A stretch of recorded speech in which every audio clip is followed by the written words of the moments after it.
Yes, Megan and Katie, what a fun day it was at Kinnick Stadium on Saturday, and many fans bared the heat to see the Hawks' first home game. With the Labor Day holiday, our full coverage of Iowa football was pushed back to today, but don't worry, our football reporters are on top of how Iowa's win against Illinois State on Saturday went down. We start with Ian Murphy, who has all the highlights from inside Kinnick Stadium. Our defense stole the show on Saturday's opener, limiting Illinois State to just 14 points and 35 yards on the ground. Let's go to the highlights. A hot and humid day would not keep the Hawkeyes down in this one, as they scored early and often in the rout of Illinois State. C.J. Beathard converted a 4th and 2 pass to Tavon Smith over the middle, eventually setting up the Hawkeyes' first touchdown of the game. 2 plays later, Beathard took the ball up the middle on a quarterback draw from 6 yards out to put the Hawkeyes up 7-0, a lead that they would not give up the rest of the game. Jordan Canzeri then joined in the fun, scoring from 6 yards out to put the Hawkeyes up 14-0 early in the second quarter. However, the second quarter would belong to Iowa defensive end Drew Ott, who terrorized the Illinois State offensive line.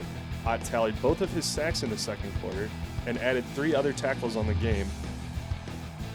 Not to be outdone, fellow defensive end Nate Meyer added a sack of his own as well as 6 tackles.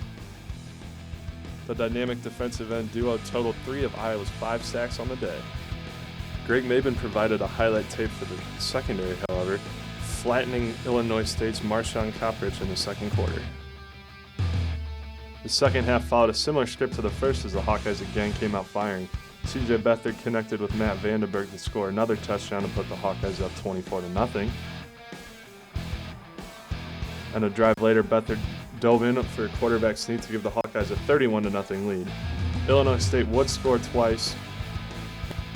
Score Iowa 31, Illinois State 14. For Daily Iowan TV Sports, I'm Ian Murphy. After seeing what Iowa was able to produce on Saturday, there was one position that couldn't be stopped by Illinois State's defense. Football reporter Taylor Brooks tells us what they were able to do. Going into Iowa's first game, there was a sense of uncertainty about the new changes in the offense. A new starting quarterback, a young offensive line, but the offense stayed steady, especially the dynamic duo of running backs LaShawn Daniels Jr. and Jordan Canzeri. Not many people would have guessed that Saturday was LaShawn Daniels Jr.'s first career start. The 26 carries that Daniels tacked on was a career high, making the beginning of this season looking very promising for the future. When we're able to run the ball successfully, it just helps our offense as a whole. But it wasn't just Daniels that was making moves. His sidekick, Jordan Canzeri, finished with 28 rushing yards, combining the two's yardage at 181, making these two unstoppable. We've just really been pleased with both LaShawn and Jordan Canzeri.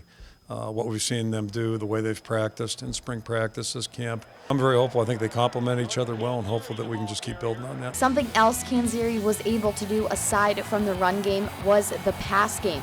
The 90 receiving yards the senior had was a career best, and the 51-yard reception was another career best as well. Just wanted to be where I was supposed to. Just if I was going to be there, CJ knew it. And, just got to focus on that catch first. You don't, especially a play like that, I'm not even worrying about who's there, who's about to smack me. The two couldn't have done it without the help of the offensive line and the wide receivers. Their block game was something that kept the pace of this game going. The offensive line did an excellent job, and the receivers blocking on the outside did an excellent job. I really just think that helped build some momentum for our offense. The things that we harp on and emphasize, blocking downfield, finishing runs, finishing blocks, finishing plays, and that's just what we really emphasized in the offseason during camp, and we did a great job, and we see it on the game. It's obviously amazing. The two running backs plus the offense seemed to have built some type of chemistry that they had been working for all offseason, and that definitely showed on Saturday. Inside Kinnick Stadium, I'm Taylor Brooks for Daily Iowan TV Sports. We continue our full coverage of Iowa's surge past Illinois State on Tuesday's edition of Daily Iowan TV Sports, where Laura Bulanda takes us through how Iowa's brand new quarterback did. The Iowa volleyball team is in the Aloha State for the Hawaiian Airlines Wahine Volleyball Classic, where they defeated American 3-1 on Sunday. The Hawkeyes now move to 3-3 on the season and picked up their first win of the tournament.